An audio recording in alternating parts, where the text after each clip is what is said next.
سلام. تو این فیلم آموزشی میخوایم در رابطه با ترکیبات یونی دوباره صحبت کنیم، اما این بار فرمولشون، یعنی فرمول نویسی در اصل، و اینکه ترکیبات یونی چند نوع میتونن باشن. خب فرمول ترکیبات یونی، درسته؟ از سدیم کلوریت شروع میکنیم. سدیم عدد اتمی 11، کلور عدد اتمی 17. اینا وقتی که میخوام با هم ترکیب بشن، همونطور که میدونید سدیم میشه یون یه بار مثبت، کلور میشه یون یه بار منفی. اینا یون هاشون همدیگه رو مثلا این الکترون میده به این، هر دو پایدار میشن، کنار هم قرار میگیرن و تبدیل میشن به مولکول نمک، یعنی NaCl. پس شد NaCl، یعنی یک دونه سدیم با یه دونه کلور ترکیب شد. دقت کنید چرا اینجوری شد؟ چون سدیم یه الکترون اضافه داشت، کلور هم یه الکترون میخواست. با انتقال یک الکترون اینا با هم ترکیب شدن، پس دیگه نیازی نیست، هر دو پایدار شدن. با انتقال یا داد و ستد یک الکترون اینا با هم ترکیب شدن. اما گاهی اوقات مثلا منیزیم و کلور، وقتی منیزیم و کلور کنار هم قرار میگیرن، منیزیم عدد اتمیش 12، 2 تا الکترون اضافه داره، ولی کلور یه الکترون نیاز داره. پس اینجا چه جوری میشه؟ منیزیم یه الکترونشو بده به این کلور، یه الکترون دیگه‌شو چیکار کنه؟ اینجاست که یک کلور دیگه هم ما نیاز داریم، یعنی باید 2 تا کلور با یک منیزیم ترکیب بشن. توی نمک طعام یک کلور با یک سدیم، اما اینجا منیزیم دوباره مثبته. پس این ظرفیت دوش یعنی 2 تا کلور میخواد تا ترکیب انجام بشه و پایدار بشه، یک ترکیب پایدار به وجود بیاد. اینا ترکیبات پایدارن. فرمولش میشه MgCl2. من یه ذره اینو برگردونم، میشه MgCl2. نگاه کنید، یعنی یه دونه منیزیم با 2 تا کلور، یه منیزیم با 2 تا کلور. باز چرا چی بود؟ به خاطر این بود که منیزیم ظرفیتش 2 بود، یعنی 2 تا الکترون اضافه داشت. کلور ظرفیتش 1، یعنی یه الکترون نیاز داره. پس این 2 تا الکترونش یکیشو میده به این، یکیشو میده به این، همه پایدار میشن. یک ترکیب یونی خنثی به وجود میاد، ترکیب یونی پایدار به وجود میاد. میشه فرمولش هم MgCl2. اما یه سری ترکیبات یونی هستن که پایدار نیستن بچه‌ها. یعنی چی؟ یعنی خودشون ترکیبات یونی هن. نگاه کنید، مثلا هیدروکسید کلسیم یا سولفات آلومینیوم، 2 تا ترکیب یونی هستن. هیدروکسید، سولفات، اینا یه سری ترکیبات یونی هن که پایدار نیستن، تو جدول هم نیستن، ترکیبن، عنصر نیستن ولی یونن، یعنی پایدار نشدن. پس در نتیجه احتیاج دارن به یک ترکیب شدن، میل ترکیبی دارن. حالا ممکنه مثل هیدروکسید یه بار منفی داشته باشه، یعنی یه دونه نیاز داشته باشه تا پایدار شه. ممکنه مثل سولفات 2 بار منفی باشه، یعنی ظرفیتش 2 باشه و 2 تا نیاز داشته باشه. و ستایی هم داریم ها. حالا ما فعلا روی این 2 تا میخوایم صحبت کنیم، یعنی هیدروکسید و سولفات. خب کلسیم میخواد بیاد با OH ترکیب بشه. کلسیم ظرفیتش 2، تو گروه 2 دیگه، ظرفیتش هم 2 مثبته. یعنی چی؟ یعنی 2 تا الکترون اضافه داره. خب کلسیم میتونه با سولفات ترکیب بشه، 2 تا الکترون اضافه شو بده به سولفات، بشه CaSO4، یعنی سولفات کلسیم. میتونه با OH ترکیب بشه. همین وقتی با OH میخواد ترکیب بشه، یه الکترونشو میده به OH پر میشه. خب اون یک الکترون چی؟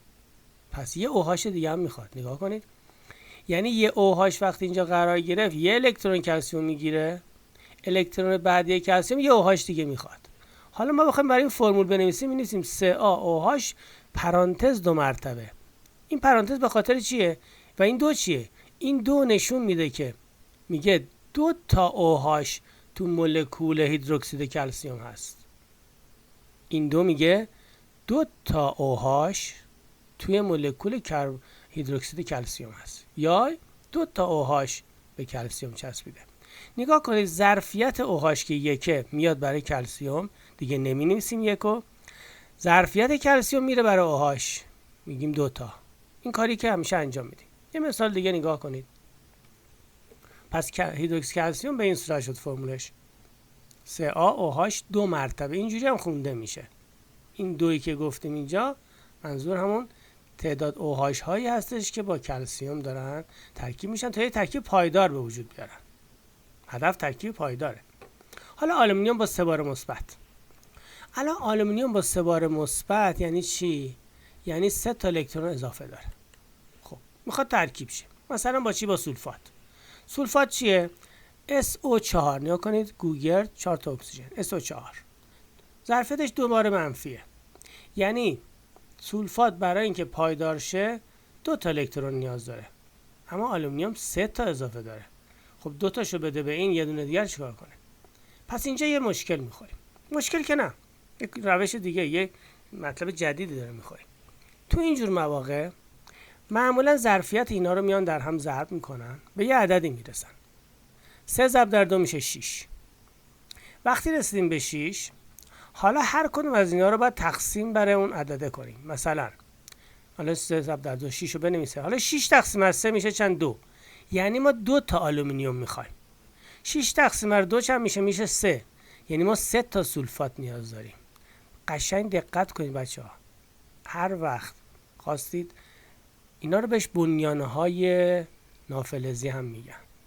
ترکیبات یونی بنیانهای نافلزی هم بهشون میگن. پایدار هم نیستن دیگه، مثل OH هیدروکسید، مثل سولفات.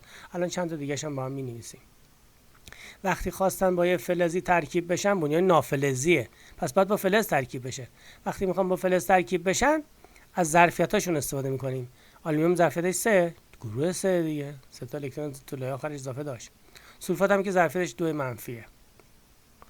میایم اول اینا رو در هم ضرب میکنیم، به یه عدد میرسیم. حالا این عدد رو تقسیم بر اون ظرفیت اون فلزتون یا نافلزتون بکنید، تعداد به اصطلاح عناصر یا تعداد ترکیب هایی که توی اون ترکیب اصلی لازمه مشخص میشه. خودتون الان یه فرمول بنویسید برای آلومینیوم و سولفات با این عددهایی که داریم. الان اینجا نشون داده چند تا آلومینیوم میخوایم؟ 2 تا. پس میشه Al2 یعنی 2 تا آلومینیوم. چند تا سولفات میخوایم؟ 3 تا. میشه SO4 3. پس میشه Al2SO4 3 مرتبه. یعنی 3 تا سولفات میخوایم که با 2 تا آلومینیوم ترکیب بشن تا یک ترکیب پایدار به وجود بیاد. Al2SO4 3 مرتبه. نگاه کنید فرمول رو لطفاً. 2 یعنی 2 تا آلومینیوم. این 3 یعنی 3 تا SO4. ترکیب پایدار شد. یعنی تعداد الکترون هایی که این زیاد داشت و اون کم داشت به هم دیگه انتقال داده شدن و یک ترکیب یونی به وجود اومد. یکی دیگه از بنیان‌های نافلزی نیتراته. نیترات -1 ظرفیتش. کربنات -2. آمونیوم انحاشار مثبته. اینا بازم بنیان‌های نافلزی دیگه هم هستن. این بنیان نافلزی مهماشونن. بازم زیاد داریم. بیشتر از اینا هم داریم. جدول دارن اصلا که میتونید از جدولش استفاده کنید. خب پس ما میتونیم باز یه سری مواد دیگه رو بیام با اینا ترکیب کنیم. مثلا این که ظرفیتش 1 با سدیم ترکیب بشه. NaNO3 میشه نیترات سدیم یا سدیم نیترات. خب و مثالای دیگه ای که میتونستیم بزنیم. امیدوارم که از این فیلم آموزشی لذت برده باشین و متوجه شده باشین که ترکیبات یونی یه سریشون پایدارن، یه سریشون پایدار نیستن. اونایی که پایدار نیستن مثل اینی که الان تو جدول میبینید، مثل اینا برای اینکه پایدار شن دوباره باید با یه چیزی ترکیب بشن. مثلا اونی که ظرفیتش 1 بیاد با گروه اول ترکیب بشه، NaOH میشه هیدروکسید سدیم، KOH میشه هیدروکسید پتاسیم. یا اگر میخواد با یه گروه دیگه ترکیب بشه، اون وقت مجبور 2 تا از این بنیان نافلزی یا ترکیب یونی با اون فلزه ترکیب شه. مثلا MgOH 2 مرتبه. Mg گروه 2 بود. اگه این بخواد با آلومینیوم ترکیب بشه چی میشه؟ میشه AlOH 3 مرتبه. چون Al ظرفیتش 3، این -1. پس 3 تا از OH باید با آلومینیوم ترکیب بشن و همینجور تا آخر. تمرین کنید بچه‌ها، چند تا نمونه حل کنید، فیلم آموزشی رو چند بار ببینید و ایشالله که مشکلی براتون پیش نیاد. سال دهم کلا همه اینا رو میخونید و یاد میگیرید. موفق باشید. خدا نگهدارتون.